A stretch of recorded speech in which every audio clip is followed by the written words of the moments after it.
নিরাপত্তা বিষয়টা হচ্ছে আপেক্ষিক। ধরেন সবসময় একটা অনিরাপত্তার মধ্যেই আমরা আছি।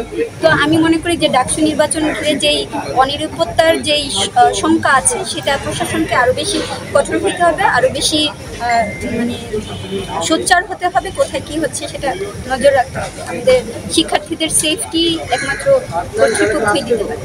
দীর্ঘদিন ধরে ডাকসু নিয়মিত হচ্ছে, এ বিষয়ে আপনারা নিয়মিত করার জন্য সাধারণ শিক্ষার্থীরা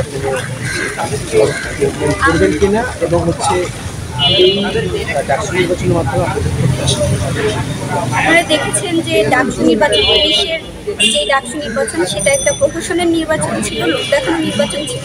মূলত হলগুলোর ব্যালট বাক্স হচ্ছে দখল করা হয়েছে।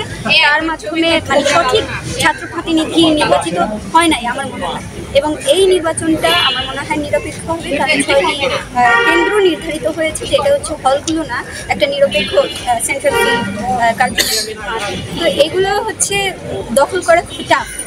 তো আর আপনারা তো আছেন, অল টাইম যদি মিডিয়া থাকে, আমার মনে হয় সেখানে হচ্ছে কারচুপি করাটা খুবই টাফ হবে। এবং ডাকসু নির্বাচন একটা নতুন একটা হোপ জাগিয়েছে। যারা হচ্ছে এতদিন হচ্ছে ক্যাম্পাসের জন্য প্রতিনিধি হিসেবে কাজ করতে চায়, তাদের একটা জায়গা তৈরি হবে।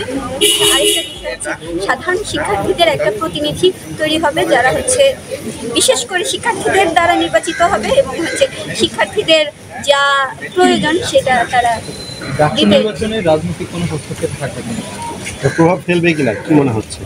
ঢাকা ইউনিভার্সিটির ডাকসু অনেক বেশি রাজনৈতিক, এবং এটা কোনোভাবেই অরাজনৈতিক কিছু না।